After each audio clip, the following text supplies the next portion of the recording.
Fourth semester উচ্চ মাধ্যমিক এখন অলরেডি চলছে এবং এই যে একটা মাঝে একটা ছোট্ট ব্রেক, সেই সময় তোদের ক্লাস নিয়ে আমি চলে এলাম। অনেক অনেক চাপে রয়েছে, তবে একটা কথা বলতে পারি, যারা আমাদের কাছে সারা বছর পড়েছে আমার মনে হয় না এমন কোনো প্রশ্ন যেটা তাকে বিট করতে পারে, বিশেষত বায়োলজিতে। তো যাই হোক, ফোর্থ সেমিস্টারে আমি যে সাবজেক্টটা পড়াই অর্থাৎ জুলজি, সেখান থেকে দুটো চ্যাপ্টার রয়েছে। একটা হচ্ছে হিউম্যান হেলথ অ্যান্ড ডিজিজ, মানে স্বাস্থ্য এবং রোগ, এবং আরেকটা রয়েছে বায়োটেকনোলজি, জীব প্রযুক্তি।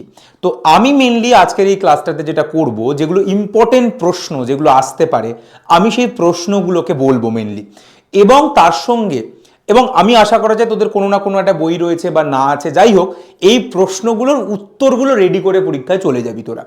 এবং অবভিয়াসলি প্রশ্নগুলো আমি যখন বলবো, আমি তার কনসেপচুয়াল জায়গাগুলোকেও একবার বলে দেবো, যাতে তোদের পড়তে সুবিধা হয়, বা অ্যাটলিস্ট যদি নাও পড়িস তাহলে অ্যাটলিস্ট আমার এই ক্লাসটাও তুই যদি শুনিস, তাহলেও তুই লিখে আসতে পারবি, এবং আশা করা যায় আমার মনে হয় নম্বর পেয়ে যাবি, কারণ পার্টে পার্টে কোশ্চেন থাকে এবং সেটা নিয়ে চাপ হবে না।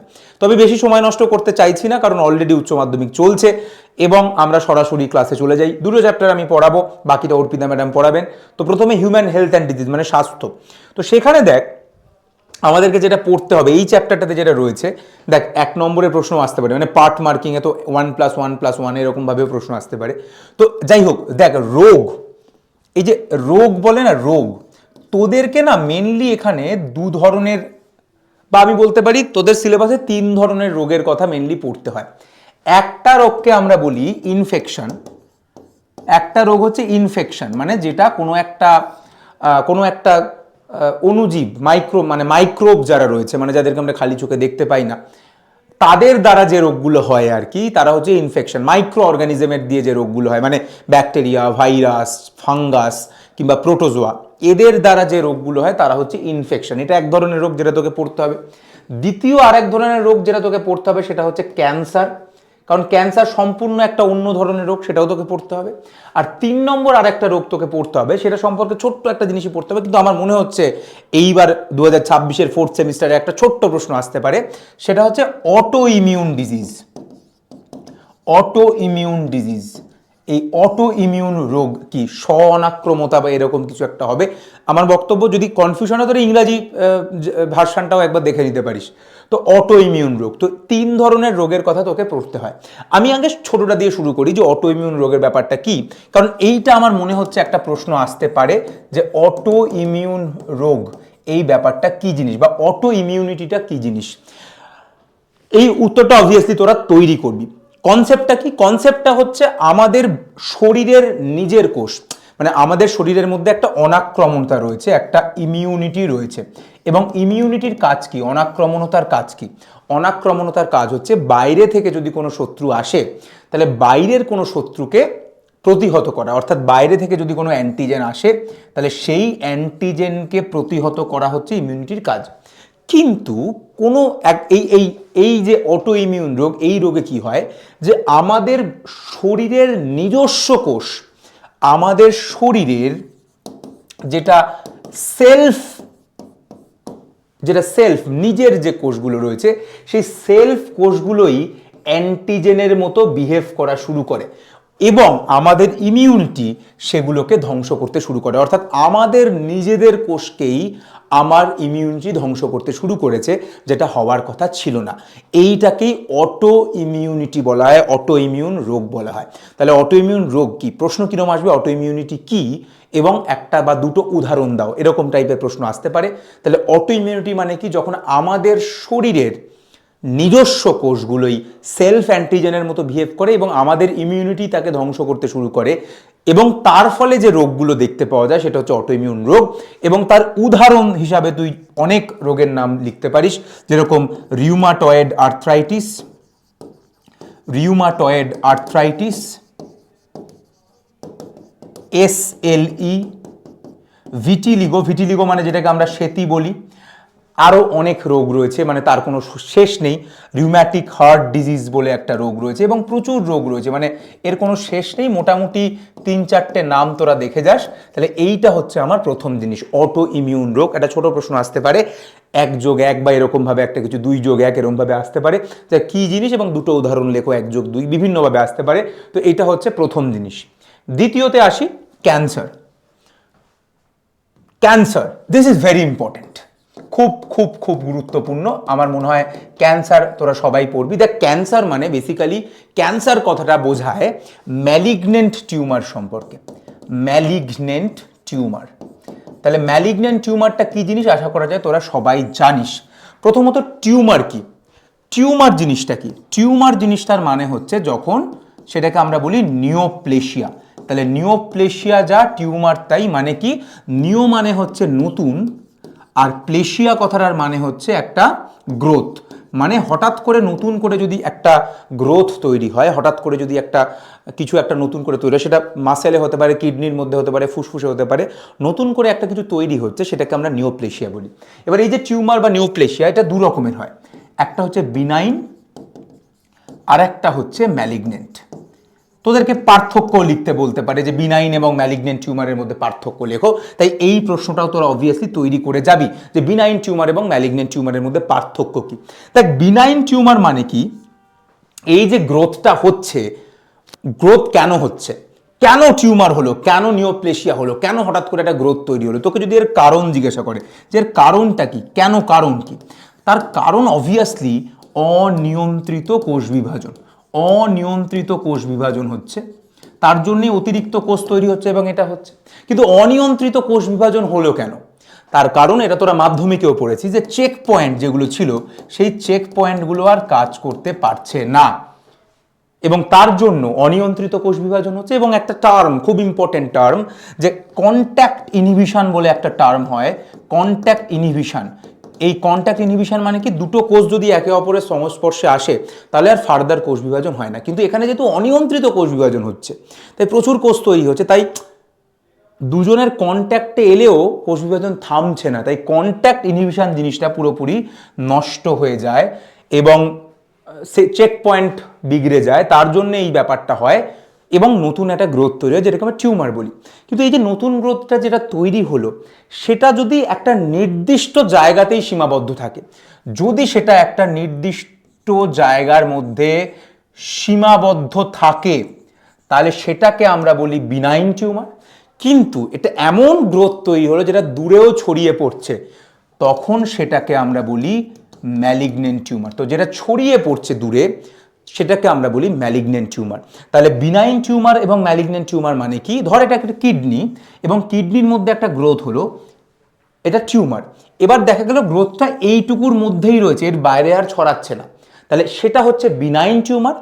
এবার যদি আমরা দেখি যে কিডনিতেই একটা গ্রোথ হলো এবং এইটা ছড়াতে ছড়াতে ছড়াতে ছড়াতে এর ওপরে যে লাংস রয়েছে, ফুসফুস রয়েছে, সেই ফুসফুস অবধি চলে গেল, তখন সেটা হচ্ছে ম্যালিগনেন্ট টিউমার। তাহলে যখন একটা জায়গা থেকে আরেকটা জায়গায় এই টিউমার সেল ছড়িয়ে পড়ছে, সেটাকে আমরা বলি ম্যালিগনেন্ট টিউমার, এবং এই ছড়িয়ে পড়াটাকে আমরা বলি মেটাস্ট্যাসিস।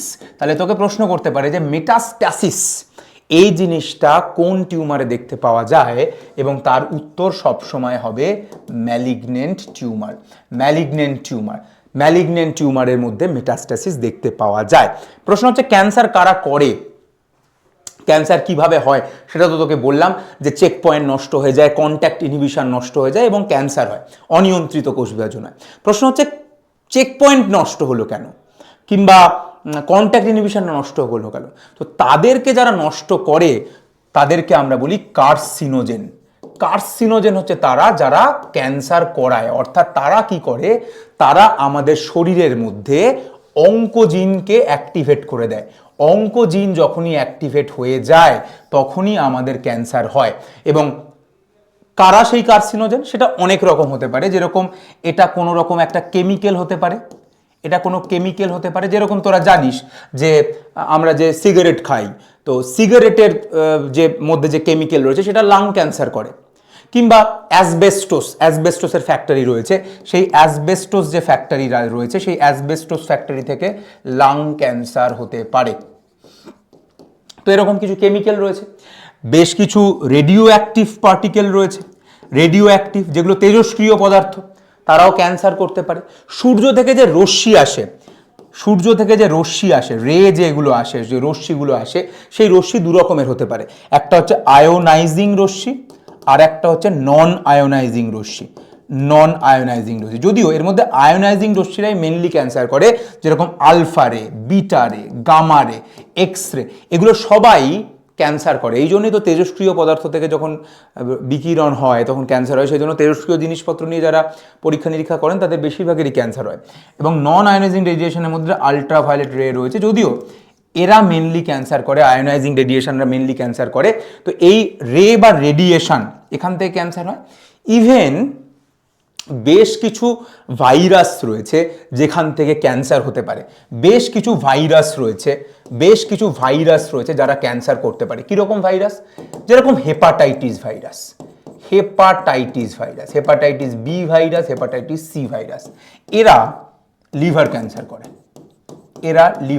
করে। একটা রয়েছে হিউম্যান প্যাপিলোমা ভাইরাস, এরা মেয়েদের সার্ভাইকাল ক্যান্সার করে। তো এইচপিভি, হিউম্যান প্যাপিলোমা ভাইরাস। তো যে সমস্ত ভাইরাসরা ক্যান্সার করে সেই সমস্ত ভাইরাসগুলোকে আমরা বলি অঙ্কোজেনিক ভাইরাস। তাহলে এই ভাইরাসগুলো ক্যান্সার করে এবং এইটা হচ্ছে ব্যাপার। ক্যান্সারকে আমরা কি করে ডায়াগনোসিস করব? কিভাবে বুঝবো যে ক্যান্সার হয়েছে কি হয়নি?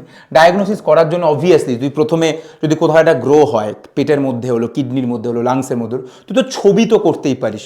তো ছবি মানে তুই এক্স-রে করে দেখতে পারিস, তুই সিটি স্ক্যান করে দেখতে পারিস, তুই এমআরআই করে দেখতে পারিস। কিন্তু তোকে যদি নিশ্চিত করে বলতে হয় যে সত্যি কি ক্যান্সার হয়েছে, মানে যেটা গ্রো করেছে ওটা কি সত্যি টিউমার না অন্য কিছু, তাহলে তোকে ওই যে জায়গাটা টিউমারটা হয়েছে সেইটাকে কেটে মাইক্রোস্কোপের নিচে বসিয়ে দেখতে হবে যে সত্যি ওটা টিউমার কিনা, সত্যি ওর মধ্যে অনিয়ন্ত্রিত কোষ বিভাজন হচ্ছে কিনা। তার জন্য তোকে ওই জায়গাটাকে কেটে মাইক্রোস্কোপের আন্ডারে দেখতে হবে এবং সেই জিনিসটাকে আমরা বলি বায়োপসি। এই ক্যান্সারের সব থেকে বেস্ট ইনভেস্টিগেশন যেটার মাধ্যমে আমরা ক্যান্সারকে ডায়াগনোসিস করি সেটাকে আমরা বায়োপসি বলি। এবং এর ট্রিটমেন্ট কি? ক্যান্সার হলে তার ট্রিটমেন্ট কি? দেখ, টিউমারকে আমরা কেটে বাদ দিতে পারি, সেটা অবভিয়াসলি সার্জারি।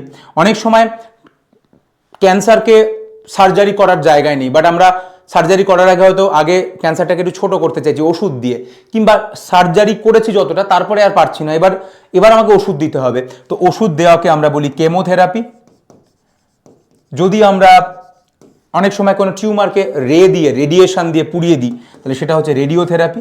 এবং অনেক সময় আমাদের কোনো ক্যান্সার সেলকে আমরা কি করি, আমাদের বডির ইমিউনিটি বডির যেটা অনাক্রমণতা, সেই অনাক্রমণতাকে অ্যাক্টিভেট করে দিই যাতে তারা ক্যান্সার সেলগুলোকে নষ্ট করে দেয়। তো সেইটাকে আমরা বলি ইমিউনোথেরাপি, যেখানে আমাদের শরীরের ইমিউনিটি আমাদের ক্যান্সার সেলগুলোকে ধ্বংস করে দিচ্ছে, যার উদাহরণ হচ্ছে alpha interferon. So that is about the cancer. এইবার 3 নম্বর যেটা বলেছিলাম যে আর যেটা তোদেরকে পড়তে হয় সংক্রমণ, বিভিন্ন সংক্রমণ নিয়ে পড়তে হয়। তো সংক্রমণ নিয়ে সব তো ডিটেলসে পড়বি না, তো বেসিক যে রোগগুলো রয়েছে, যেগুলো ইনফেকশনগুলো রয়েছে, সেই ইনফেকশন মানে কারা কারা করে, যেরকম ব্যাকটেরিয়া গঠিত কিছু ইনফেকশন আছে। তো ব্যাকটেরিয়া গঠিত কি ইনফেকশন আছে? ব্যাকটেরিয়া গঠিত একটা ইনফেকশন আছে টাইফয়েড। তো তোরা সবাই জানিস টাইফয়েড কে করে, টাইফয়েড কোন ব্যাকটেরিয়া করে? সালমোনেলা টাইফি বলে এরা টাইফয়েড করে। এবং টাইফয়েডকে ডায়াগনোসিস করার জন্য আমরা ভাইরাল টেস্ট করি। এবং টাইফয়েডে কি হয়? প্রচণ্ড জ্বর আসে, পেট ব্যথা হয়, এই সমস্ত জিনিসপত্র হয় টাইফয়েডে। আর আছে কি? নিউমোনিয়া। তো নিউমোনিয়াতে কি হয়? নিউমোনিয়াতে হচ্ছে আমাদের ফুসফুসের যে বায়ুথলি অ্যালভিওলাই, সেই অ্যালভিওলাইয়ের মধ্যে ইনফেকশন হয়ে যায়, যার ফলে এই অ্যালভিওলাইয়ের থ্রুতেই যেহেতু অক্সিজেন এবং কার্বন ডাই অক্সাইডের চলাচল হয়, তাই অক্সিজেন শরীরের মধ্যে ঢুকতে পারে না এবং তার জন্য আমাদের শরীর নীল হয়ে যায়, যেটাকে আমরা সায়ানোসিস বলি। তাহলে নিউমোনিয়াতে মোট কথা কি হয়? এখানে ফুসফুসের সমস্যা, বায়ুথলির সমস্যা, যেখানে জ্বর হয়, শ্বাসকষ্ট হয় এবং এই জিনিসপত্রগুলো হয়। এবং কে করে নিউমোনিয়া? কোন ব্যাকটেরিয়া করে? তার নাম হচ্ছে নিউমোকক্কাস, বা যেটাকে অনেকে স্ট্রেপ্টোকক্কাস নিউমোনিও বলে বা নিউমোকক্কাসও বলে। আর যদি কোনো ব্যাকটেরিয়ার নাম মনে রাখতে চাস তার নাম হচ্ছে হিমোফিলাস ইনফ্লুয়েঞ্জি। তাহলে এই ব্যাকটেরিয়াটাও নিউমোনিয়া করতে পারে। নিউমোকক্কাস এবং হিমোফিলাস এরা হচ্ছে করতে পারে। এছাড়াও ব্যাকটেরিয়া গঠিত আরও অনেক রোগ আছে, যেরকম টিটেনাস বলে একটা রোগ আছে। টিটেনাস কোন ব্যাকটেরিয়া করে? ক্লস্ট্রিডিয়াম করে। ডিপথেরিয়া বলে একটা রোগ আছে, ডিপথেরিয়া কে করে? ডিপথেরিয়া করে হচ্ছে কর্নি ব্যাকটেরিয়াম, কর্নি ব্যাকটেরিয়াম। ঠিক আছে, এটা হচ্ছে ব্যাকটেরিয়া ঘটিত রোগ। দেখ ভাইরাস ঘটিত রোগের মধ্যে একটা তো তোরা ফ্লু এর কথা মনে রাখতে পারি, যেটা নর্মালি যেটা ভাইরাল ফিভার আমরা বলি, কমন কোল্ড আমরা বলি, তো সেখানেও জ্বর সর্দি কাশি এই জিনিসপত্রগুলো হয়। আর একটা ভাইরাস ঘটিত রোগ যেটা তোকে পড়তে হবে, সেটা সেই ভাইরাসটার নাম কি? সেই ভাইরাসটার নাম হচ্ছে এইচআইভি। এবং এইচআইভির মধ্যে যে ভাইরাসটা থাকে সেখানে কি স্পেশাল এনজাইম থাকে? যে স্পেশাল এনজাইমটা থাকে তার নাম হচ্ছে রিভার্স ট্রান্সক্রিপ্টেজ। এবং এই এনজাইমটা থাকার জন্য এইচআইভি খুবই ডেঞ্জারাস অসুখ, যে আমাদের শরীরের ইমিউন সিস্টেমকে পুরো ধ্বংস করে দেয়, আমাদের ইমিউনিটি পুরো ধ্বংস হয়ে যায়। এবং ইমিউনিটি ধ্বংস হয়ে গেলে, যখনই ইমিউনিটি আমাদের ধ্বংস হয়ে যায়, তখন আমাদের কি রোগ হয়? সেটা হচ্ছে এইডস রোগ হয়। তাহলে আমাদের মেন উদ্দেশ্যটা কি থাকে? মেন উদ্দেশ্য থাকে যে এইচআইভি শরীরে ঢুকলেও সেটা যেন কখনো এইডস অবধি না যায়। তাই আমরা ওষুধ দিয়ে এইচআইভিকে আটকানোর চেষ্টা করি, এই রিভার্স ট্রান্সক্রিপ্টেজকে আটকানোর ওষুধ পাওয়া যায়, সেই ওষুধগুলো দিয়ে আমরা চেষ্টা করি যাতে কোনোদিন এইডস তৈরিটা না হয়। এইচআইভি ঢুকলো মানেই যে এইডস হবে এর কোনো কথা নয়। তো ওষুধ দিয়ে আমরা এইচআইভিকে আটকাতে পারি। এবং এইচআইভি আছে কি নেই সেটা ডায়াগনোসিস করার জন্য আমরা এলাইজা এই টেস্টটা করে থাকি। তো এলাইজা আমরা টেস্ট করে থাকি, যেটার মাধ্যমে আমরা এইচআইভিকে আইডেন্টিফাই করতে পারি।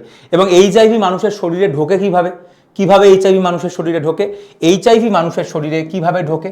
এইচআইভি মানুষের শরীরে ঢোকে এক নম্বর হচ্ছে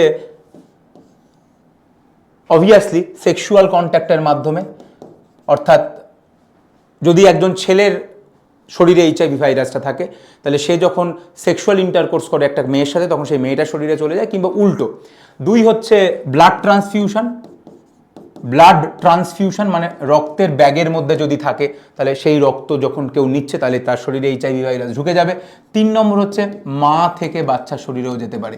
অর্থাৎ মায়ের শরীরে যদি এইচআইভি ভাইরাস থাকে, তো তার পেটে যে বাচ্চা বড় হচ্ছে, সেই বাচ্চা যখন জন্মানোর সময় তার শরীরে এইচআইভি চলে যেতে পারে। তাহলে এই সমস্ত উপায়ে এইচআইভি যেতে পারে। তো এইগুলো হচ্ছে ভাইরাস। বাট তোদের এবছরের জন্য যেটা খুব গুরুত্বপূর্ণ, আমি এতক্ষণ কিন্তু গুরুত্বপূর্ণ শুধু বলেছি অটো ইমিউনিটি আর ক্যান্সারে, আমি আবারও বলছি 2026 যে 4th সেমিস্টার, আমি এখনো অবধি দুটো গুরুত্বপূর্ণ বলেছি। একটা বলেছি অটো ইমিউনিটি, দ্বিতীয় বলেছি ক্যান্সার। 3 নম্বর এবার যেটা বলছি গুরুত্বপূর্ণ ইনফেকশনে, দ্যাট ইজ প্রোটোজোয়া ঘটিত রোগ। তো আমাদের প্রোটোজোয়া ঘটিত বেশ কিছু রোগের কথাও তোকে পড়তে হয়। বেসিক্যালি দুটো রোগের কথা পড়তে হয়, একটা রোগ হচ্ছে ম্যালেরিয়া এবং একটা রোগ হচ্ছে অ্যামিবিয়াসিস। তো এই দুটো রোগের কথা তোকে পড়তে হয়, ম্যালেরিয়া এবং অ্যামিবিয়াসিস। তার মধ্যে malaria is very very very important. তো ম্যালেরিয়া আবার 4th সেমিস্টারের জন্য খুব ইম্পর্টেন্ট এবছরে। তো ম্যালেরিয়া সব কিছু তোকে জানতে হবে, যে ম্যালেরিয়া কে করে, কিভাবে হয়, কিভাবে ছড়ায়, সব কিছু। তো ম্যালেরিয়া এই রোগটা কে করে? এই রোগটা একটা প্রোটোজোয়া করে, যেরকম বললাম একটা প্রোটোজোয়া এই রোগটা করে। এবং সেই প্রোটোজোয়াটার নাম কি? প্লাজমোডিয়াম। এবার এই প্লাজমোডিয়ামের অনেক ভাগ রয়েছে, এবং এক একটা প্লাজমোডিয়ামের মানে অনেকগুলো স্পিসিস রয়েছে, অনেকগুলো প্রজাতি রয়েছে। তো প্রত্যেকটা স্পিসিস আলাদা আলাদা ম্যালেরিয়া করে। যেরকম প্লাজমোডিয়াম ভাইভ্যাক্স রয়েছে, এ হচ্ছে সব থেকে কমন ম্যালেরিয়াটা করে, যেটাকে আমরা benign tertian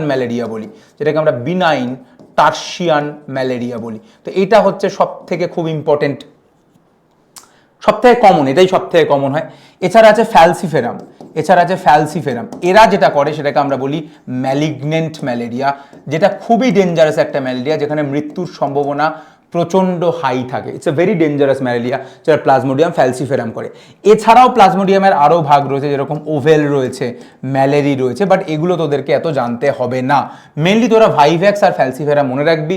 vivax benign tertian malaria করে, এবং প্লাজমোডিয়াম ফ্যালসিফেরাম ম্যালিগনেন্ট ম্যালেরিয়া করে, যেটা অ্যাকচুয়ালি ডেঞ্জারাস একটা ম্যালেরিয়া, যেখানে মৃত্যুর সম্ভাবনা অনেক বেশি থাকে। সেই জন্য আমরা ম্যালিগনেন্ট বলি। বাট ম্যালিগনেন্ট মানে ক্যান্সার নয়, ম্যালিগনেন্ট মানে ডেঞ্জারাস, যেখানে মৃত্যুর সম্ভাবনা বেশি থাকে। আর বিনাইন ম্যালেরিয়া যেটা প্লাজমোডিয়াম ভাইভ্যাক্স করে। তো প্লাজমোডিয়াম ভাইভ্যাক্স কি? এরা হচ্ছে প্রোটোজোয়া, এদের জন্য ম্যালেরিয়া হয়। কিন্তু ম্যালেরিয়াকে আমাদের শরীরে প্লাজমোডিয়ামটা ঢোকে কিভাবে? তো প্লাজমোডিয়ামকে যে বহন করে, যে আমাদের শরীরে ঢোকায়, তাদেরকে আমরা বাহক বলি, ভেক্টর বলি। তো ভেক্টর মানে হচ্ছে বাহক, যে আমাদের শরীরে ম্যালেরিয়াকে ঢোকাচ্ছে। এবং ভেক্টরটা হচ্ছে ফিমেল অ্যানোফিলিস মশা।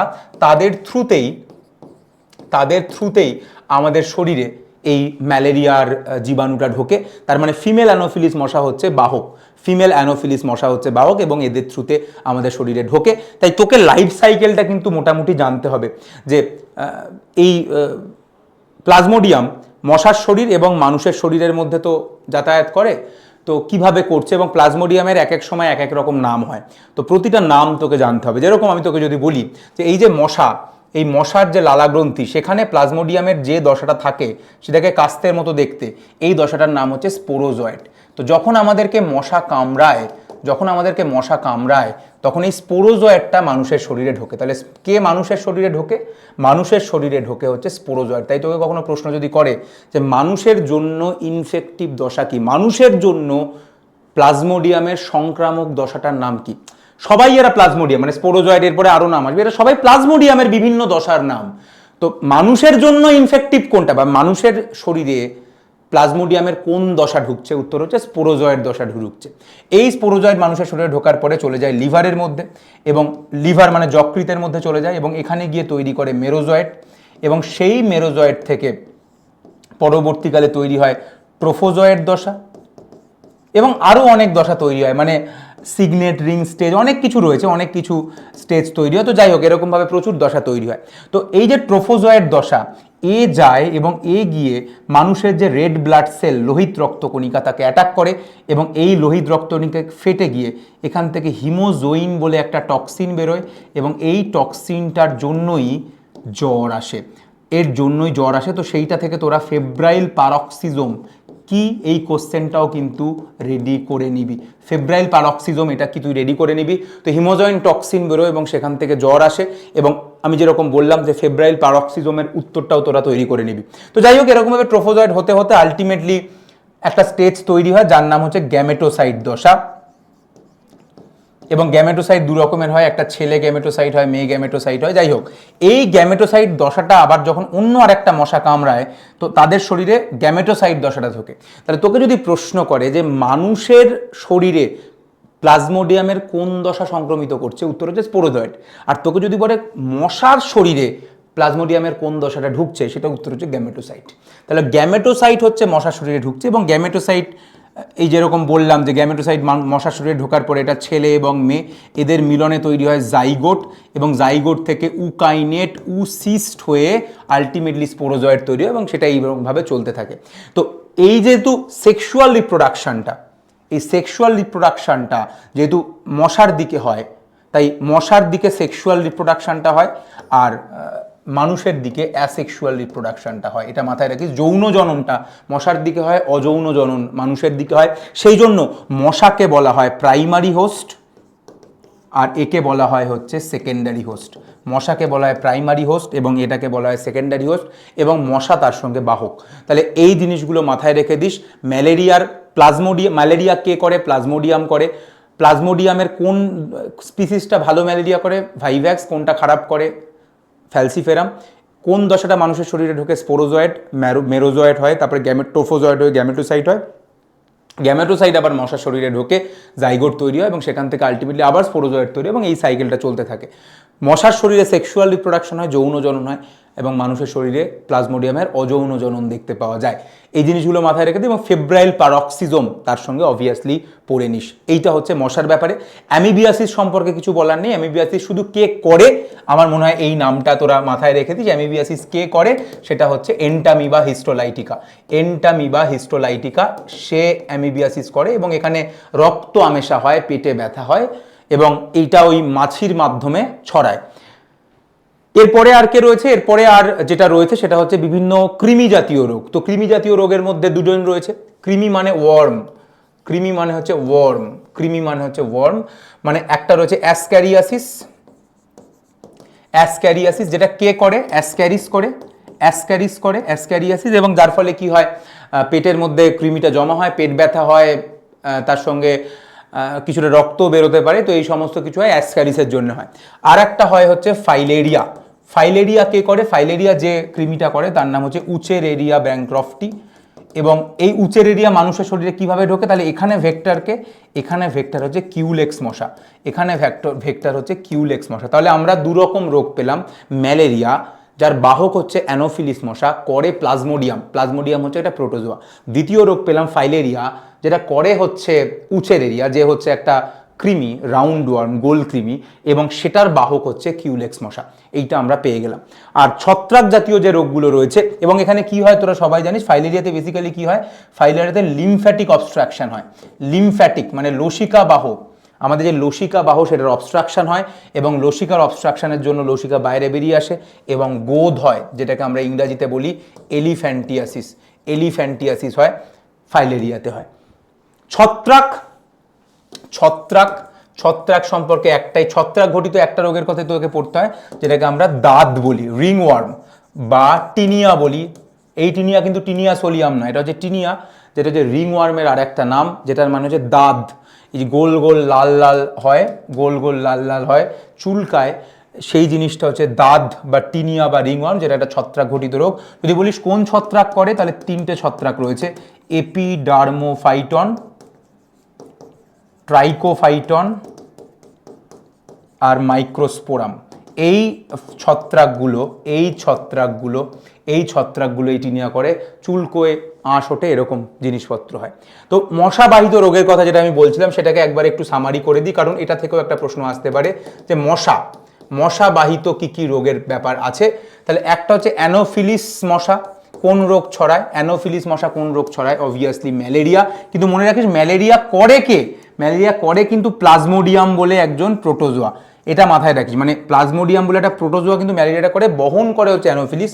একই রকমভাবে কিউলেক্স মশা যে রোগটা ছড়ায় তার নাম হচ্ছে ফাইলেরিয়া। কিন্তু ফাইলেরিয়া করে কে, ফাইলেরিয়া করে হচ্ছে উচেরেরিয়া বলে একটা গোল কৃমি। এবং আর একটা হচ্ছে এডিস মশা, এবং এডিস মশা কোন রোগ ছড়ায়, ডেঙ্গু এবং চিকুনগুনিয়া। এই ডেঙ্গু এবং চিকুনগুনিয়া এই দুটোই হচ্ছে ভাইরাস ঘটিত রোগ, ডেঙ্গু ভাইরাস এবং চিকুনগুনিয়া ভাইরাস। এবং ডেঙ্গুতে কি হয় সবাই তোরা জানিস, যে অনুচক্রিকা, প্লেটলেট, সেই অনুচক্রিকার সংখ্যা কমে যায় এবং রক্তপাত হতে পারে ডেঙ্গুতে।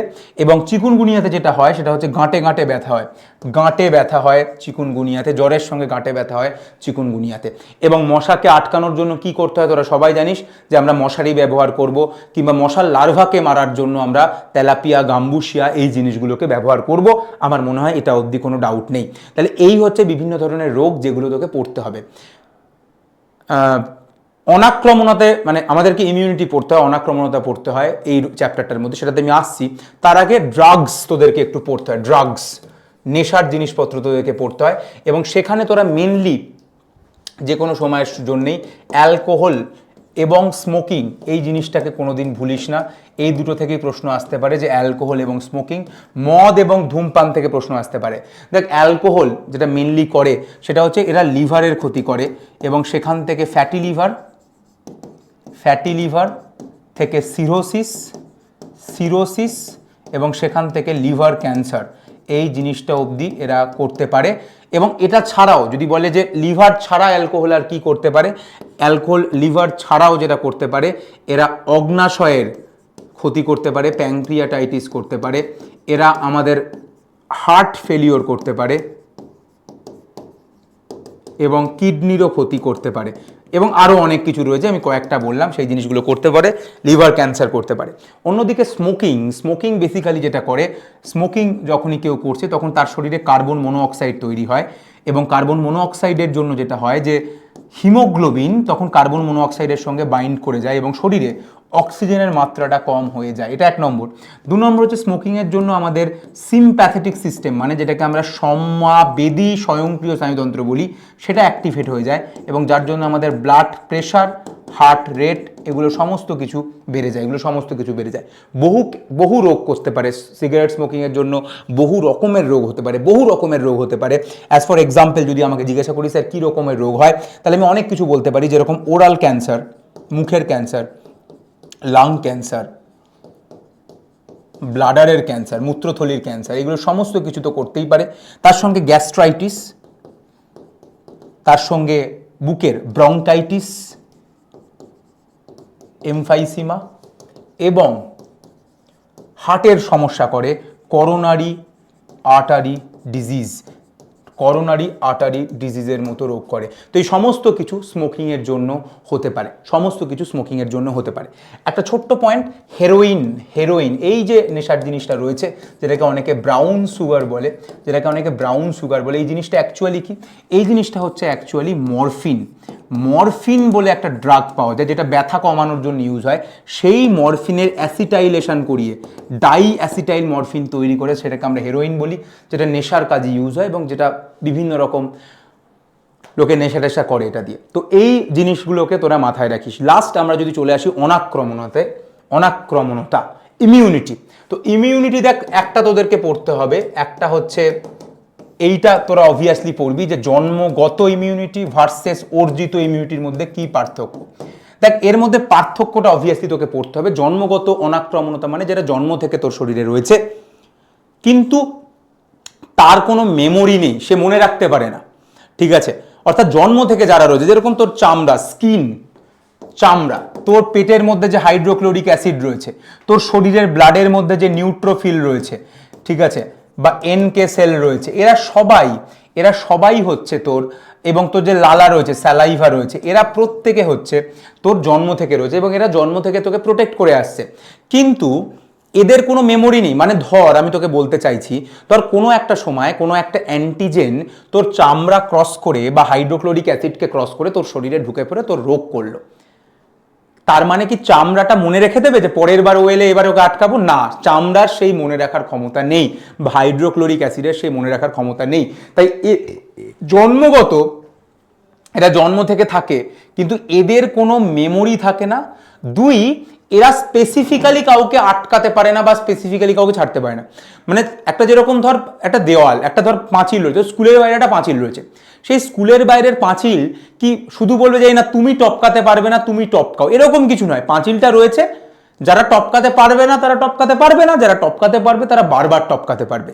তো তোর স্কুলের বাইরে যেরকম পাঁচিল থাকে, সেটাই হচ্ছে ইননেট ইমিউনিটির মতো, যেটা তোকে প্রোটেকশন তো একটা দিচ্ছে, কিন্তু সেটা স্পেসিফিক কাউকে প্রোটেকশন দিতে পারছে না, কিংবা তার কোনো মেমোরি নেই। মানে একবার পাঁচিল কেউ যদি টপকে দেয়, তাহলে পাঁচিল কিন্তু মনে রাখতে পারে না যে পরের বার আমি একে আটকে দেবো।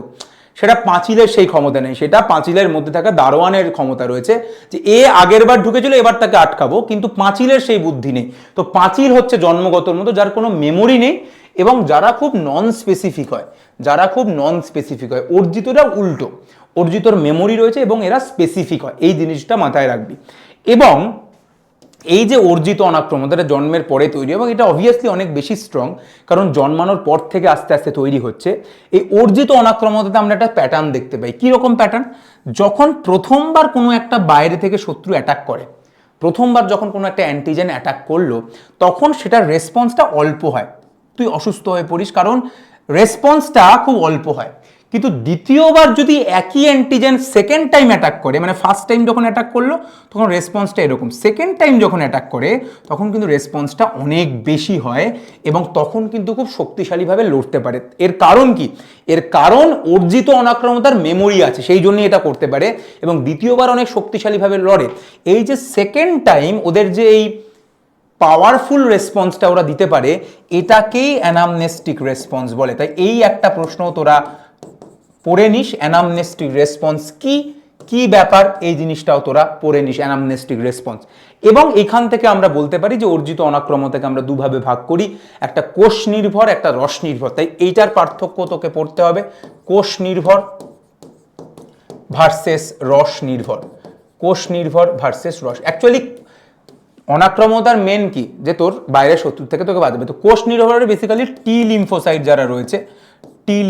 যারা রয়েছে তারা অপারেট করে এবং তারা বেসিক্যালি বাইরে থেকে আসা শত্রুকে ধ্বংস করে।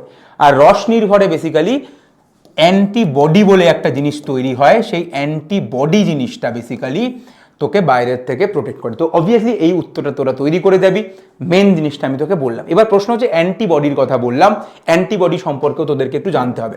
অ্যাকচুয়ালি বাইরে থেকে যখন কোনো শত্রু আসে, সেই শত্রুকে দেখে এই যে আমাদের শরীরে যে বি লিম্ফোসাইট থাকে, শরীরে যে বি লিম্ফোসাইট থাকে সেই বি লিম্ফোসাইট থেকে তৈরি হয় প্লাজমা সেল এবং সেই প্লাজমা সেল থেকে তৈরি হয় অ্যান্টিবডি। সেই প্লাজমা সেল থেকে তৈরি হয় অ্যান্টিবডি, যেটা বেসিক্যালি গামা গ্লোবিউলিন প্রোটিন দিয়ে তৈরি হয়। গামা গ্লোবিউলিন প্রোটিন দিয়ে তৈরি হয়। তো অ্যান্টিবডির স্ট্রাকচার যদি তোকে পরীক্ষায় আঁকতে দেয়, যে অ্যান্টিবডির স্ট্রাকচারটা আঁকো, তাহলে অ্যান্টিবডিতে এরকম একটা দুটো এরকম বড় বড় দুটো চেন থাকে। এই দুটোকে আমরা বলি হেভি চেন, মানে এইভাবে যেগুলো রয়েছে এটা হচ্ছে আমার হেভি চেন, মানে ভারী। এটা হচ্ছে আমার হেভি চেন, মানে ভারী হয়। এবং দুটো ছোট ছোট চেন থাকে, দুটো এরকম ছোট ছোট চেন থাকে। এই ছোট ছোট চেনগুলোকে আমরা বলি, এইগুলোকে আমরা বলি লাইট চেন, মানে যাদের ওজন কম। তাহলে দুটো হেভি চেন থাকে, দুটো লাইট চেন থাকে। সেই জন্যই অ্যান্টিবডিকে অনেকে এইভাবে লেখে H2L2, H2L2 লেখে, এই জন্যে এইরকমভাবে লেখে। তাহলে এইটা হচ্ছে আমার অ্যান্টিবডি। অ্যান্টিবডিকে অনেকে ইমিউনোগ্লোবিউলিনও বলে, ইমিউনোগ্লোবিউলিনও বলে। যেহেতু এরা গ্লোবিউলিন প্রোটিন এবং এরা ইমিউনিটিতে হেল্প করে, তাই এরা ইমিউনোগ্লোবিউলিন, শর্ট ফর্ম হচ্ছে আইজি। এবং এইগুলোকে অ্যাটাচ করে রাখে এরকম ডাইসালফাইড বন্ড, এইগুলোকে অ্যাটাচ করে রাখে এরকম ডাইসালফাইড বন্ড। তাই এইরকম হচ্ছে ডাইসালফাইড বন্ড এদেরকে অ্যাটাচ করে রাখে, ডাইসালফাইড বন্ড এদেরকে এরকমভাবে অ্যাটাচ করে রাখে। একদিকে এন টার্মিনাল থাকে, একদিকে সি টার্মিনাল থাকে, এবং এইখানে অ্যান্টিজেন এসে অ্যাটাচ হয়, এখানে এসে অ্যান্টিজেন অ্যাটাচ হয়। তো এইরকম হচ্ছে মোটামুটি একটা অ্যান্টিবডির ছবি, যেটা তোদেরকে পড়তে হবে, এবার অনেক ধরনের অ্যান্টিবডি রয়েছে, অনেক ধরনের ইমিউনোগ্লোবিন রয়েছে। যেরকম সব থেকে বেশি যে ইমিউনোগ্লোবিনটা দেখতে পাওয়া যায় সেটা হচ্ছে আইজিজি, যেটা হচ্ছে একমাত্র অ্যান্টিবডি যে প্লাসেন্টাকে ক্রস করতে পারে। এটা হচ্ছে একমাত্র অ্যান্টিবডি যারা প্লাসেন্টাকে ক্রস করতে পারে। আইজিএ এরা হচ্ছে সমস্ত রকম সিক্রিশনে থাকে, যেরকম মায়ের যে প্রথম বুকের দুধ, যেটাকে কলোস্ট্রাম বলি, বা মুখের যে লালা স্যালাইভা, সেখানে সমস্ত আইজিএ থাকে। যে কোনো সিক্রিশনে আইজিএ থাকে, এবং এরা সবসময় ডবল ডবল করে থাকে, মানে এটা একটা ওয়াই, এটা একটা ওয়াই, এবং এরকমভাবে এরা জয়েন করে থাকে। তো এরা সবসময় আইজিএ যারা, তারা ডাইমার অবস্থায় থাকে। থার্ড থাকে হচ্ছে আইজিএম, এরা আবার থাকে হচ্ছে পেন্টামার ফর্মে। এরা আবার 5 জন একসাথে থাকে, মানে এইটা একটা অ্যান্টিবডি, এটা একটা অ্যান্টিবডি, একটা অ্যান্টিবডি, একটা অ্যান্টিবডি, একটা, এবং এই 5 জন একসাথে থাকে। তো এরা পেন্টামার ফর্মে থাকে, এবং এদের ওজন সব থেকে বেশি। আইজিডি সম্পর্কে বেশি কিছু জানার দরকার নেই, এরা বি লিম্ফোসাইটের গায়ে আইজিডি লেগে থাকে। আইজিই ইম্পর্টেন্ট, আইজিই হচ্ছে, মাথায় রাখিস, এরা অ্যালার্জির সাথে যুক্ত। আইজিই হচ্ছে যে অ্যালার্জির সাথে যুক্ত। তাহলে এই জিনিসগুলোকে তোরা মাথায় রাখবি। লাস্ট, অ্যালার্জি জিনিসটা কি? অ্যালার্জি জিনিসটা যেরকম বললাম, এই আইজিই দ্বারা বাইরে থেকে অনেকের থাকে, অনেকের থাকে না। কার থাকবে কার থাকবে না সেটা ডিপেন্ড করে তার জিনের ওপর। তো যাদের অ্যালার্জি থাকে, বাইরে থেকে যখন কোনো একটা ঢুকলো, তার চিংড়িতে অ্যালার্জি, তার কি হয়, বাইরে থেকে যখন সে চিংড়ি খেলো, যেগুলো অ্যালার্জি তৈরি করে তাদেরকে আমরা অ্যালার্জেন বলি। তো অ্যালার্জেন এসে আইজিই এবং মাস্ট সেলের একটা রিয়াকশন হয়, এবং এই মাস্ট সেল এটা ভেঙে যায়, এবং এখান থেকে বেশ কিছু কেমিক্যাল বেরিয়ে আসে, যেরকম হেপারিন, হিস্টামিন এবং সেরোটোনিন। এবং এই জিনিসগুলো বেরিয়ে এসে আলটিমেটলি বিভিন্ন রকম জিনিসপত্র করে, লাল করে, চুলকায়, শ্বাসকষ্ট হয়, বিভিন্ন রকম জিনিসপত্র হয়। এবং এর ট্রিটমেন্ট হিসাবে আমরা অ্যান্টিহিস্টামিন দিই, স্টেরয়েড দিই, এবং অ্যাড্রিনালিন দিতে পারি অ্যালার্জি ট্রিটমেন্ট হিসাবে। লাস্ট, এই চ্যাপ্টারের শেষ যেটা আমার পড়ানোর রয়েছে সেটা হচ্ছে আমাদের শরীরে কিছু লিম্ফয়েড অর্গ্যান থাকে, এবং lymphoid organ primary lymphoid organ হয়, সেকেন্ডারি লিম্ফয়েড অর্গান হয়। প্রাইমারি লিম্ফয়েড অর্গান মানে যেখানে লিম্ফোসাইট তৈরি হচ্ছে, তারা কারা? তারা হচ্ছে টি লিম্ফোসাইট, যেখানে তৈরি হয় মেনলি, এবং বি লিম্ফোসাইট, যেখানে মেনলি তৈরি হয়। তো দুজনেই তৈরি হয় একটা জায়গাতে, সেটা হচ্ছে বোন ম্যারো, মানে অস্থি মজ্জা। তাহলে এটা একটা প্রাইমারি লিম্ফয়েড অর্গান। এবং আর একটা লিম্ফয়েড অর্গান আছে যেখানে মেজরলি টি লিম্ফোসাইট তৈরি হয়, সেটা হচ্ছে থাইমাস। তাহলে এই দুটো হচ্ছে আমার প্রাইমারি লিম্ফয়েড অর্গান, অস্থি মজ্জা এবং থাইমাস। যদিও বয়সের সাথে সাথে থাইমাস ছোট হতে থাকে, এই জন্য বয়সের সাথে সাথে আমাদের শরীরের ইমিউনিটি পাওয়ারও কমতে থাকে। আর সেকেন্ডারি লিম্ফয়েড অর্গান হচ্ছে বাকি সবাই, যেখানে এই সমস্ত লিম্ফোসাইটগুলো গিয়ে তাদের কাজগুলো করে। তার মধ্যে আমাদের লিম্ফ নোট পড়ে, টনসিল পড়ে, পেয়ার্স প্যাচ পড়ে, এবং মাল্ট বলে একটা জিনিস পড়ে, মাল্ট। হোয়াট ইজ মাল্ট? মাল্টের পুরো কথা হচ্ছে mucosal associated lymphoid tissue, mucosal associated lymphoid tissue, এবং এই মাল্টে মোর দ্যান 50% লিম্ফয়েড টিস্যু কিন্তু মাল্টের মধ্যেই দেখতে পাওয়া যায়। এইটুকু আমার প্রথম চ্যাপ্টারের জন্য যতটুকু করানোর সেটা আমি করিয়ে দিলাম। এইবার দ্বিতীয় চ্যাপ্টারে আসি, জীব প্রযুক্তির যেটা চ্যাপ্টারটা রয়েছে সেখান থেকে তোরা মেনলি কি পড়বি। দেখ, খুব ইম্পর্টেন্ট জীব প্রযুক্তিতে আমি ডিটেলসে যাচ্ছি না, আমি ডিটেলসে পড়িয়েছি অলরেডি, ইউটিউবেও আমার এর ওপর ডিটেলসে ক্লাস আছে নিটের। তো বায়োটেকনোলজির ব্যাপারটা কি, যেটা মেনলি তোকে পড়তে হবে, যে আমরা বেসিক্যালি কনসেপ্টটা কি, একটা গোটা ডিএনএ থেকে আমরা একটা ডিএনএর অংশ, একটা যে কোনো একটা ডিএনএর অংশ, ধর এই লাল অংশটাকে আমরা আলাদা করতে চাই, এবং এই অংশটার আমরা প্রচুর কপি তৈরি করতে চাই, মানে 1 কোটি কপি তৈরি করতে চাই এই অংশটার, যাতে সেটা দিয়ে আমরা প্রচুর প্রোটিন তৈরি করতে পারি। কারণ তোরা জানিস ডিএনএ থেকে আরএনএ তৈরি হয়, আরএনএ থেকে প্রোটিন তৈরি হয়। তাহলে আমাদের এই বায়োটেকনোলজির উদ্দেশ্য যে গোটা জায়গা থেকে এইটাকে কেটে বার করব এবং এটার মাল্টিপল কপি তৈরি করব। প্রথম কথা, কাটেকে, সেইটা তোদের একটা প্রশ্ন তোদেরকে পড়তে হবে। কাটে হচ্ছে রেস্ট্রিকশন এন্ডোনিউক্লিয়াস। তাহলে রেস্ট্রিকশন এন্ডোনিউক্লিয়াস সম্পর্কে তোদেরকে ডেফিনেটলি পড়তে হচ্ছে, রেস্ট্রিকশন এন্ডোনিউক্লিয়াস সম্পর্কে তোদেরকে ডেফিনেটলি পড়তে হচ্ছে। এবং রেস্ট্রিকশন এন্ডোনিউক্লিয়াস যখন কাটে তখন ওরা একটা স্পেসিফিক সিকোয়েন্সে কাটে, যেটাকে আমরা প্যালিন্ড্রোমিক সিকোয়েন্স বলি। প্যালিন্ড্রোমিক সিকোয়েন্স কথাটার মানে কি, যখন মানে ওরা সেই জায়গাতেই কাটতে পারে যেখানে দুটো স্ট্র্যান্ডে এদিক থেকে যেরকম পড়বো ওদিক থেকে সেরকম পড়বো। এক্সপ্লেন করার টাইম নেই, শুধু দেখে দিচ্ছি, তোরা বুঝে যাবি। অ্যাজ ফর এক্সাম্পল, আমি তোকে বললাম যে এরকম একটা সিকোয়েন্স আছে, তাহলে এইটা যদি একটা সিকোয়েন্স হয় ডিএনএ এর, ধর এটা 5 প্রাইম থেকে 3 প্রাইম, তার উল্টো দিকের স্ট্র্যান্ডটার কি সিকোয়েন্স? উল্টো দিকের এটিটি এ, এবার পর এটিটি, এদিক থেকে পড়লে এটিটি। তার মানে দেখ, এই দুটো হচ্ছে, এইটা হচ্ছে একটা প্যালিন্ড্রোমিক সিকোয়েন্স, যেখানে এদিক থেকে যেটা পড়বো এবং এদিক থেকে যেটা পড়বো সেটা হচ্ছে সেম। ঠিক আছে, আমার মনে হয় বোঝা গেল এই ব্যাপারটা পুরো বোঝা গেল। তো এইটা হচ্ছে প্যালিন্ড্রোমিক সাইট, এবং এই প্যালিন্ড্রোমিক সাইটে এরা কাটতে পারে। যদিও কাটাটা দুরকম হতে পারে, একটাতে আঠালো এন্ড হতে পারে, কাটলো এমনভাবে যেখানে একটা আঠালো মানে স্টিকি এন্ড তৈরি হলো। তার মানে ওরা কিভাবে কাটে, এইরকমভাবে কাটে। এটা একটা স্টিকি এন্ড, যার এক্সাম্পল হচ্ছে ইকো R1, এই ইকো R1 হচ্ছে তার এক্সাম্পল। আর একটা ভোঁতা এন্ড হতে পারে বা ব্লান্ট এন্ড হতে পারে, যেখানে একদম মাঝখান থেকে স্ট্রেট কাটে, তো সেটা হচ্ছে ব্লান্টেড, যার এক্সাম্পল হচ্ছে হিন্দ 2। তো রেস্ট্রিকশন এন্ডোনিউক্লিয়াস কাটে, এবং এই যে এই ফর্মটা থাকে, ই মানে হচ্ছে রেস্ট্রিকশন এন্ডোনিউক্লিয়াস পাওয়া যায় হচ্ছে ব্যাকটেরিয়া থেকে। ঠিক আছে, সমস্ত ব্যাকটেরিয়াদের শরীর থেকে এটাকে পাওয়া যায়, এবং ব্যাকটেরিয়ার শরীরে এরা কি করে, ব্যাকটেরিয়ার শরীরে এদের কাজ হচ্ছে ব্যাকটেরিওফাজকে আটকানো। সেই জন্য এদের নাম রেস্ট্রিকশন, যেহেতু ওরা ব্যাকটেরিওফাজকে আটকায়। এবং যেহেতু ওরা ডিএনএ-কে কাটে, সেই জন্য ওদের নাম নিউক্লিয়াস। যারা নিউক্লিক অ্যাসিডকে কাটে তাই ওরা নিউক্লিয়াস, এবং যেহেতু ওরা মাঝখান থেকে কাটে তাই এন্ডোনিউক্লিয়াস। যাই হোক, কোন ব্যাকটেরিয়া থেকে পাওয়া যাচ্ছে, সেই ব্যাকটেরিয়ার জেনাস মানে গণ এটা, স্পিসিস প্রজাতি এটা, কোন স্ট্রেন সেটা হচ্ছে এটা, এবং কোন অর্ডারে আসছে সেটা হচ্ছে এটা। তাহলে এটা হচ্ছে জেনাস, এটা হচ্ছে স্পিসিস, এটা হচ্ছে অর্ডার, এবং এটা হচ্ছে স্ট্রেন, এবং কোন অর্ডারে আসে সেটা হচ্ছে অর্ডার, এটা হচ্ছে নাম্বার। তাহলে এই অনুযায়ী রেস্ট্রিকশন এন্ডোনিউক্লিয়াস থাকে। তাহলে এটা কাটলাম, এবার কাটার পরে আমরা এটার মাল্টিপল কপি তৈরি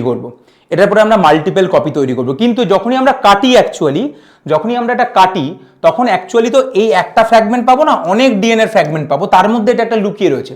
তো আমাকে সবার আগে এটাকে আলাদা করতে হবে। আলাদা করার জন্য আমরা একটা রেস করাই, তাই এটাও তোকে পড়তে হবে, জেল ইলেকট্রোফেরেসিস, যেটার সাহায্যে আমরা এই ডিএনএর ফ্র্যাগমেন্টগুলোকে আলাদা করি। কিভাবে আলাদা করি?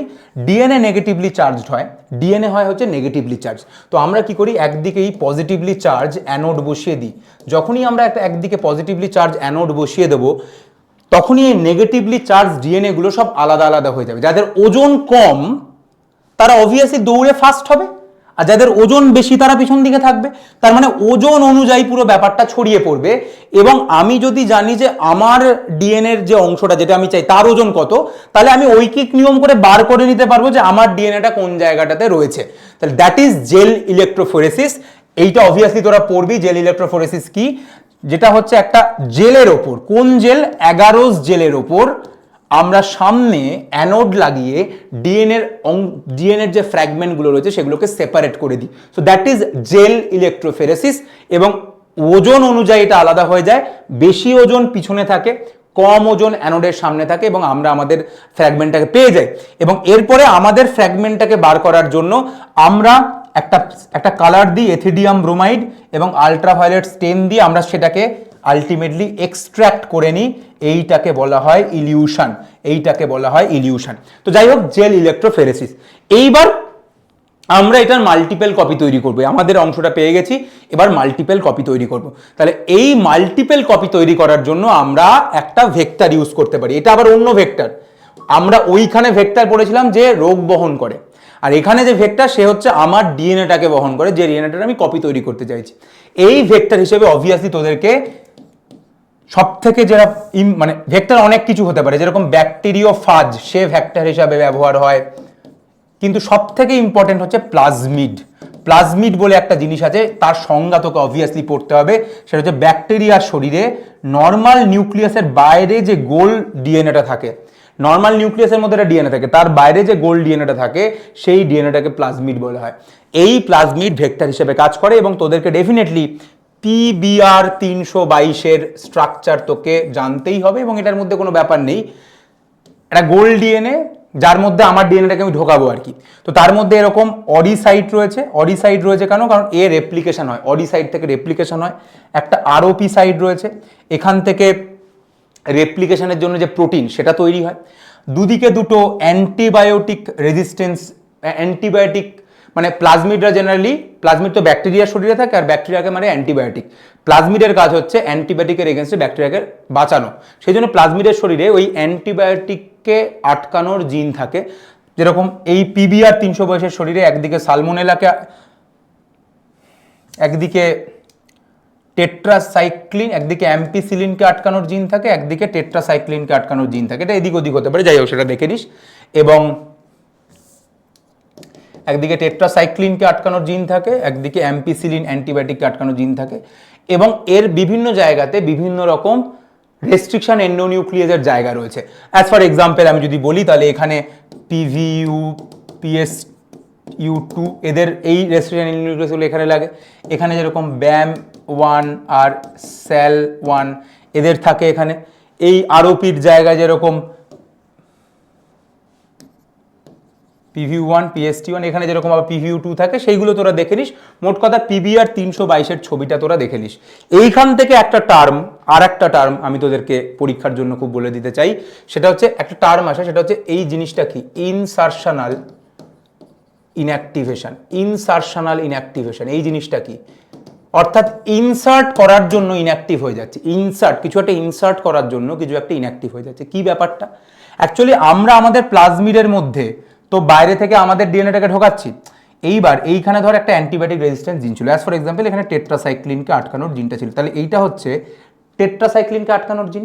তার মানে এই প্লাজমিডটাকে আমি যদি টেট্রাসাইক্লিন দিই, এই প্লাজমিডটার কিছু হবে না। কেন হবে না? কারণ এখানে টেট্রাসাইক্লিনকে আটকানোর জিন রয়েছে।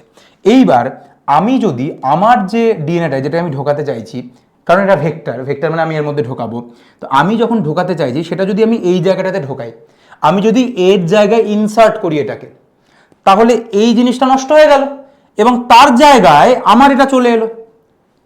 তার মানে আমি যদি আমার জিনটাকে ইনসার্ট করি, তাহলে এইখানে যে টেট্রাসাইক্লিনকে আটকানোর যে জিনটা ছিল সেটা ইনঅ্যাক্টিভ হয়ে গেল। অর্থাৎ এইবার এই প্লাজমিডটাকে আমি যদি টেট্রাসাইক্লিন দিই, প্লাজমিডটা ধ্বংস হয়ে যাবে। এই ঘটনাটাকে ইনসারশনাল ইনঅ্যাক্টিভেশন বলে। অর্থাৎ বাইরে থেকে আমি যখন কোনো একটা ডিএনএ দেওয়ার জন্য ওইখানে যে জিনটা ছিল সেটার যে ইনঅ্যাক্টিভ হয়ে যাওয়া, এটাকেই বলা হয় হচ্ছে ইনসারশনাল ইনঅ্যাক্টিভেশন। অবভিয়াসলি তোরা এটা দেখে নিস। এবং তোরা আরেকটা দুটো প্রশ্ন দেখে নিস। একটা হচ্ছে বায়োরিয়াক্টর পড়ে নিস, বায়োরিয়াক্টর কি সেটা নিয়ে পড়ে নিস, এবং ডাউনস্ট্রিম প্রসেসিং, এই দুটো জিনিসই তোরা পরীক্ষার জন্য দেখে নিস। বায়োরিয়াক্টর মানে যার মধ্যে এই সমস্ত জিন টিনগুলোকে দিয়ে প্রচুর প্রোটিন তৈরি করা হচ্ছে, কোষকে ডেভেলপ করা হচ্ছে এবং সেখান থেকে প্রোটিন তৈরি করা হচ্ছে। বায়োরিয়াক্টরের অনেক টাইপ হয়, স্টিয়ার টাইপ হয়, এয়ার আর একটা টাইপ হয় যেটা স্পার্চ টাইপ, বহু টাইপের বায়োরিয়াক্টর হয়। তো বায়োরিয়াক্টরের সংজ্ঞা কি, বায়োরিয়াক্টর কিভাবে কাজ করে সেটা দেখে নিস, এবং ডাউনস্ট্রিম প্রসেসিং কি সেটাও তোরা দেখে নিস।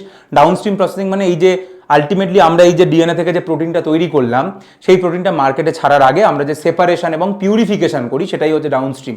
তাহলে বায়োরিঅ্যাক্টর এবং ডাউনস্ট্রিম কিন্তু তোরা পড়ছিস। এইবার আমরা যদি নেক্সট পার্টে যাই, যেখানে প্রয়োগ রয়েছে, প্রয়োগে আমার মতে সব থেকে ইম্পর্টেন্ট যে জায়গাগুলো, সেটা একটা হচ্ছে জিন থেরাপি, আর একটা হচ্ছে স্টেম সেল থেরাপি। কোথা থেকে পড়বি জানি না, বাট এই দুটো জিনিসকে একদম তৈরি করে যাবি। আমি শুধু ব্যাপারটা বুঝিয়ে দিই, জিন থেরাপির ব্যাপারটা কি। জিন থেরাপির মানে হচ্ছে কারুর একটা জিন খারাপ হয়ে গেছে, তাহলে এইবার তুই কি করবি? তাহলে জিন যদি খারাপ হয়ে যায়, তাহলে সেই জিনের থেকে যে কাজটা হচ্ছিল সেই কাজটা হচ্ছে না তার শরীরে। তাহলে আমাকে যদি তাকে বাঁচাতে হয়, আমি কি করব? তাহলে আমি আইদার একটা বাইরে থেকে ভালো জিন দেব, অথবা যদি দেখি যে ওই জিনটা কোনো কাজের জিন না, ওটা না থাকলেও কিছু না, কিন্তু এটা খারাপ, মানে জিনটা খারাপ হয়ে যাওয়ার জন্য সমস্যা হচ্ছে, তাহলে ওই জিনটাকে আমি ডিলিট করে দেবো। কিংবা একটা জিন মানে কি, ডিএনএর একটা অংশ, তো আইদার আমি গোটা ডিএনএটাকেই বাদ দিয়ে দিলাম, পুরো ডিলিট করে দিলাম, কিংবা ওই অংশটুকুকে কেটে ভালো অংশটা ঢুকিয়ে দিলাম, অর্থাৎ এডিট করলাম, কিংবা জিনটা নষ্ট হয়ে গেছে আমার কিছু নয়, বাইরে থেকে শুধু একটা ভালো জিন দিয়ে দিলাম, অর্থাৎ অ্যাডিশন। তাহলে এই যে জিনের এডিটিং, ডিলিশন এবং addition, that is called gene therapy. যার উদাহরণ হচ্ছে 1990 সালে একটা 4 বছরের মেয়ে ছিল, যার শরীরে একটা এনজাইম আছে যার নাম হচ্ছে অ্যাডিনোসিন ডি অ্যামাইনেজ, এডিএ। তো এই যে এডিএ এর যে জিন, এই এডিএটা যে জিন থেকে তৈরি হয়, সেই এডিএ জিনটা নষ্ট হয়ে গেছিল। এই এডিএ জিনটা যখন নষ্ট হয়ে যায়, তখন আমরা ভাবি যে কি করব, কারণ এডিএ জিন যদি না থাকে, তাহলে এডিএ জিন হচ্ছে লিম্ফোসাইটের একটা জিন। তো লিম্ফোসাইট কাজ করছিল না, এবং লিম্ফোসাইট হচ্ছে টি লিম্ফোসাইট, বি লিম্ফোসাইট, আমাদের শরীরে ইমিউনিটি প্রোভাইড করে। তো লিম্ফোসাইট কাজ করছে না, ইমিউনিটি ভেঙে পড়েছে, তখন আমরা তার শরীরে বাইরে থেকে একটা এডিএ জিন ঢোকালাম। এবং যখন আমরা কোনো অ্যানিমেল, প্রাণী কোষের মধ্যে জিন ঢোকাই, যখন আমরা কোনো অ্যানিমেল সেলের মধ্যে জিন ঢোকাই, এটা মাথায় রাখবি, তখন আমরা ঢোকাই আইদার রেট্রোভাইরাসের থ্রুতে অথবা মাইক্রো ইঞ্জেকশনের থ্রুতে। মাইক্রো ইঞ্জেকশন কিংবা রেট্রোভাইরাসের থ্রুতে ঢোকাই। আর যখন আমরা কোনো প্ল্যান্ট সেলের মধ্যে, উদ্ভিদ কোষের মধ্যে যখন জিন ঢোকাই, তখন আইদার ঢোকাই টিআই প্লাজমিডের থ্রুতে অথবা জিন গান, এটার থ্রুতে। তো যাই হোক, এটা একটা ব্যাপার। অন্যদিকে স্টেম সেল থেরাপি কি? স্টেম সেল থেরাপি মানে হচ্ছে, ধর আমাদের শরীরে কোনো একটা কোষ ধ্বংস হয়ে গেছে, কোনো একটা কোষ কাজ করছে না, একটা বডি, ব্রেনের একটা অংশ ড্যামেজড, তখন আমরা কি করি, যে স্টেম সেল দিই, ব্রেনের স্টেম সেল জোগাড় করি, যে সেল থেকে সমস্ত সেল নতুন করে রিজেনারেট করতে পারে। অর্থাৎ ধর ব্রেনের মধ্যে একটা অংশ নষ্ট হয়ে গেছে, তোর অ্যালজাইমার হয়েছে, তোর স্মৃতিশক্তি চলে যাচ্ছে, তখন আমরা ব্রেনের স্টেম সেলকে প্রতিস্থাপন করি, এবং সেই ব্রেনের স্টেম সেল থেকে যে জায়গাটা নষ্ট হয়ে গেছে সেই জায়গাটা আবার নতুন করে রিজেনারেট করে। So that is stem cell therapy. তো অবভিয়াসলি তোদেরকে জিন থেরাপি এবং স্টেম সেল থেরাপি অবশ্যই অবশ্যই অবশ্যই পড়তে হচ্ছে। আর কি? আর হচ্ছে বায়োপাইরেসি, বায়োসেফটি আর পেটেন্ট। এই তিনটে টার্ম কি কি আশা করা যায় তোরা বুঝিস? পেটেন্ট মানে সহজভাবে বললে, ধর কেউ একটা কোনো গান বানালো, একটা সুর ক্রিয়েট করলো, এবং সেই সুরটা তো সে ক্রিয়েট করলো, ওই সুরটা তো কেউ চুরি করতে পারে না, তাহলে ওই সুরের ওপর সে একটা পেটেন্ট নিল, মানে তাকে সরকার বললো যে এই সুরটা তোমার সুর, তাকে পেটেন্ট দেওয়া হলো। তো যখনই কোনো একটা কেউ কিছু আবিষ্কার করে, তোর জেনেটিক্যালি কিছু একটা জিন আবিষ্কার করলো, একটা জিন থেকে তৈরি একটা প্রোটিন তৈরি করলো, তো যে তৈরি করলো তাকে সরকার একটা সত্ত্বাধিকার দেয়, যেটা তোমার, এবং তোমার পারমিশন ছাড়া এটাকে কেউ ব্যবহার, ইউজ বা বিক্রি করতে পারবে না, সেইটাকে বলা হয় পেটেন্ট। এইবার কেউ যদি পেটেন্ট না নেয়, ধর জানে না অত কিছু, ভুলে গেছে, যেরকম ভারতবর্ষে বহুদিন ধরে চালের চাষ হচ্ছে, প্রচুর বাসমতি চালের বহু টাইপ রয়েছে, ভারত পেটেন্ট কখনো নেওয়ার কথা ভাবেনি, কারণ ভারতে এত ধান রয়েছে, এত ভাবেনি কখনো। তো ইউএসএ কি করলো, ইউএসএ ভারতের থেকে বাসমতির ধানটা ইউএসএতে নিয়ে গেল, এবং নিয়ে গিয়ে সামান্য একটু মডিফাই করে ওরা বললো বাসমতি আমাদের চাল, বলে ওরা আগে পেটেন্টটা নিয়ে নিল। কিন্তু অ্যাকচুয়ালি বাসমতি তো ভারতের, কিন্তু সেই মানে ভারতের বাসমতিকে টাকা না দিয়ে, প্রপার অথরাইজেশন না দিয়ে, কেউ একজন সেটাকে চুরি করে নিজের দেশের জিনিস বলে চালালো, দ্যাট ইজ বায়োপাইরেসি, চুরি। অর্থাৎ তুই যখন সোজা কথায় কাউকে যেটা যার জিনিস তাকে না বলে তুই সেটাকে নিজের বলে চালাচ্ছিস, সেটা বায়োপাইরেসি। বাট তোরা পড়ে নিবি সংখ্যা। আর বায়োসেফটি কি? যখনই আমরা এই সমস্ত জিন নিয়ে কাজ করি এবং আমরা এই জেনেটিক্যালি মডিফাইড অর্গানিজম তৈরি করতে চাই এবং বিভিন্ন রকম জিনিসপত্র তৈরি করি, এক্সপেরিমেন্ট করি, তার জন্য তার আশেপাশের মানুষের জীবের তো ক্ষতি হতে পারে ভাই। তাই সেই ক্ষতিটাকে যাতে আটকানো যায় সেইটার জন্য আমরা যে পদক্ষেপগুলো নিই, দ্যাট ইজ বায়োসেফটি। তাই বায়োপাইরেসি, বায়োসেফটি, পেটেন্ট, অবভিয়াসলি এই তিনটে জিনিস তোরা 4th সেমিস্টারের জন্য পড়ছিস। আর কি রয়েছে? আর যেটা রয়েছে সেটা খুব বিশাল কিছু নয়, যেরকম ট্রান্সজেনিক অ্যানিমেল, আমার মনে হয় তোরা সবাই জানিস, যাদের শরীরে এই সমস্ত জিন টিন দিয়ে এই সমস্ত পরীক্ষা নিরীক্ষা করা হয়। ইনসুলিন কিভাবে প্রথম তৈরি হয়েছিল, ইনসুলিন প্রথম কিভাবে তৈরি হয়েছিল সেটা একবার দেখে নিস। যে ওই এল লিলি 1983 সালে কোলাই ব্যাকটেরিয়াকে ব্যবহার করে আলাদা আলাদা করে ইনসুলিনের এ চেন এবং বি চেনকে তৈরি করে দুটোকে জুড়ে দিয়ে প্রথমবারের জন্য রিকম্বিনেন্ট ইনসুলিন তৈরি করেছিলেন, সেটা তোরা দেখে নিস। আর ভ্যাকসিন এই জিনিসটা কি, এটাও অনেকে বুঝতে চায় যে হোয়াট ইজ ভ্যাকসিন। ভ্যাকসিন মানে হচ্ছে বেসিক্যালি কোনো একটা ভাইরাসের এগেনস্টে আমি ধর শরীরকে বাঁচাতে চাইছি, তখন আমরা সেই ভাইরাসটাকেই তার ক্ষমতাকে কম করে, তার ক্ষমতাকে দুর্বল করে সেই ভাইরাসটাকে আমরা মানুষের শরীরে ঢুকিয়ে দিই। মানে আমরা লাইভ ভাইরাসকেও ঢোকাতে পারি, আমরা কিল্ড ভাইরাসকেও ঢোকাতে পারি, কিন্তু যেটাই করি না কেন অবভিয়াসলি সেই ভাইরাসের শক্তিটাকে খর্ব করে, শক্তি খর্বকে বলা হয় অ্যাটিনিউয়েশন। তো অ্যাটিনিউয়েশন করে আমরা যখনই এটাকে ঢুকিয়ে দেবো, অর্থাৎ সেই ভাইরাসটাকেই দুর্বল করে শরীরে ঢুকিয়ে দিলাম, যার ফলে তোর শরীরে সেই ভাইরাসটার এগেনস্টে মেমোরি সেল তৈরি হয়ে গেল, এবং অ্যাকচুয়ালি এই মেমোরি সেল তৈরি হওয়ার জন্য অ্যাকচুয়াল যখন ভাইরাস আসবে তাকে ওরা মেরে ফেলবে। So that is vaccine. এবং এই জন্য দেখবি ভ্যাকসিন লাইভ ভ্যাকসিনও হতে পারে, কিল্ড ভ্যাকসিনও হতে পারে। টক্সয়েড বলেও একটা ভ্যাকসিন রয়েছে, যেটা ভাইরাস থেকে নিঃসৃত রস দিয়ে তৈরি হয়। তো ভ্যাকসিনের কনসেপ্ট হচ্ছে আমি একটা ভাইরাসকেই দুর্বল করে তোর শরীরে ঢুকিয়ে দিয়ে তোর শরীরে আগে থেকে মেমোরি সেল তৈরি করে রেখে দেবো, যাতে যখন অ্যাকচুয়াল ভাইরাস যখন আসবে তার থেকে যেন তোকে প্রোটেক্ট করতে পারি। So that is all about your 4th semester HS. আমি অনেকগুলো প্রশ্ন বললাম, সেই প্রশ্নগুলো তো তোরা অবভিয়াসলি পড়বি। এর বাইরে আমি যেটা পড়াইনি অর্পিতা ম্যাডাম পড়াবে, বাট আমি তবুও বলে দিচ্ছি, micro propagation, tissue culture obviously তোকে পড়তে হবে। ইকোলজিতে 10% ল সাকসেশন, সেগুলো তোকে পড়তে হবে। যে সমস্ত ওই কমিটিগুলো রয়েছে, কমিশনগুলো রয়েছে এনভায়রনমেন্টাল সায়েন্সে, সেগুলো তোকে দেখে যেতে হবে। এবং যেটা তোদের সিউয়েজ ট্রিটমেন্ট রয়েছে সেটাও তোকে দেখে যেতে হবে। অর্পিতা ম্যাডাম সেগুলো দেখবেন, বাট আমার তরফ থেকে যেটা যেটা করার, যে টপিকগুলো আমি বললাম, যে প্রশ্নগুলো আমি বললাম, আমি অনেকগুলো বুঝিয়ে দিলাম, এইগুলো তোরা যদি করে যা, দিব্যি এই প্রশ্নগুলোকে তৈরি করে চলে যা, নিশ্চিন্তে থাক, পরীক্ষা সবার ভালো হবে। এটা শেষ করে নে, এরপরে নিটের জন্য লড়াই শুরু হবে। মার্চ এবং এপ্রিল 2 মাস আমরা ফাটিয়ে করবো, যাতে মে মাসের প্রথম সপ্তাহে নিটটাকে তোরা ফাটাতে পারিস। আপাতত এটাকে ফাটিয়ে। ধন্যবাদ সবাইকে।